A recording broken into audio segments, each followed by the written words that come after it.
Jeg fikk et nytt vikariat og flyttet til Torpa.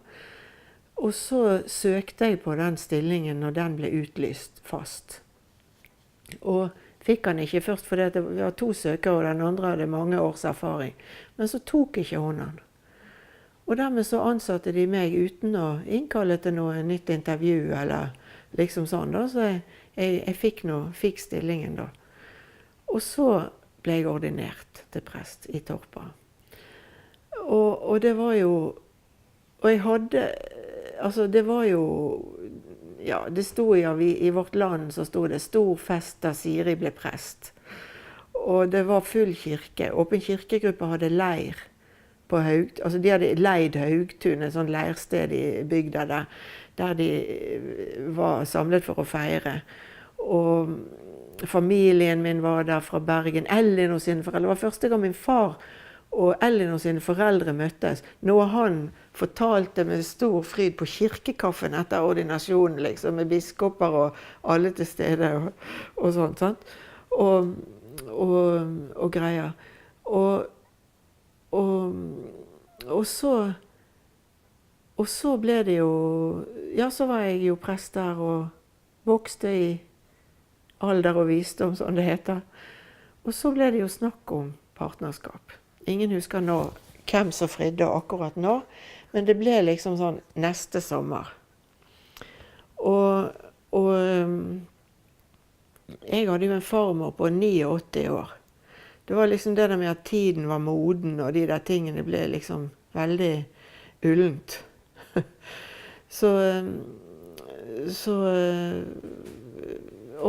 Men da stod jeg jo der med dette valget mellom kirken og kjærligheten da. Jeg hadde jo jobb, for jeg var jo fast ansatt, de kunne ikke si meg opp, og jeg var jo i kontakt med fagforeningene hele tiden og sånn, men ingen hadde jo opplevd noe sånt før. Men det vi bestemte oss for i fellesskap, og det var veldig mange ting her jeg liksom intuitivt visste. Det var at jeg kommer ikke aldri til å gå til noe rettssak mot Rosemariekøen, eller liksom sånn. Nå prøver jeg å gjøre det beste ut av det, og så sikre både hun og meg det rommet som trengs. Og hun ble jo drevet, hun fikk jo mordtrusler, altså hun ble jo drevet fra skanse til skanse, og så var det kirkemøte. Hun gjorde alt hun kunne for å prøve å få dette til, altså. Så skulle det opp i lærenemnder, så skulle det på et nytt kirkemøte, så var det bispemøte.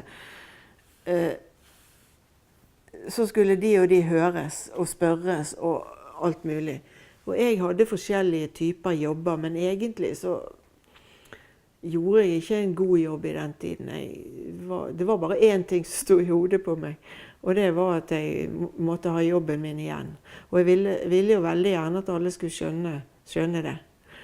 Men jeg holdt jo en lav profil på en måte. Men jeg begynte jo å få masse brev. Støttebrev og andre brev. Og det var jo et kjør og et press.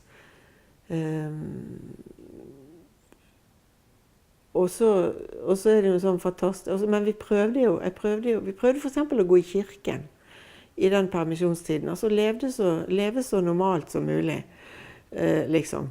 Men det var jo ganske hardt å være der med disse vikarene mine da, så bare kunne hankes herfra og derfra, liksom. Det er ikke så lett å få vikarer.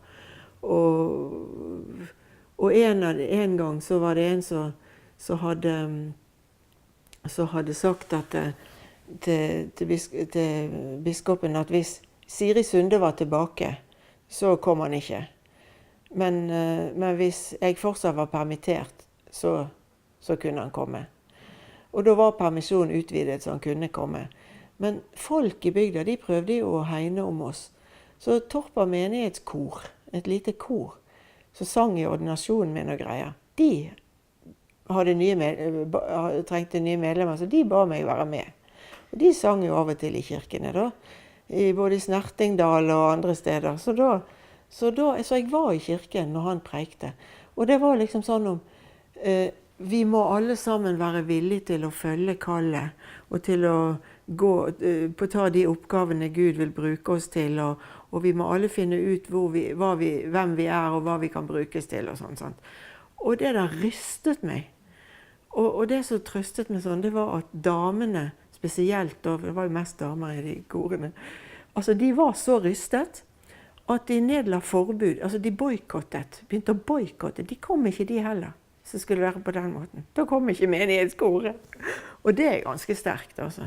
Det var utrolig trøstende.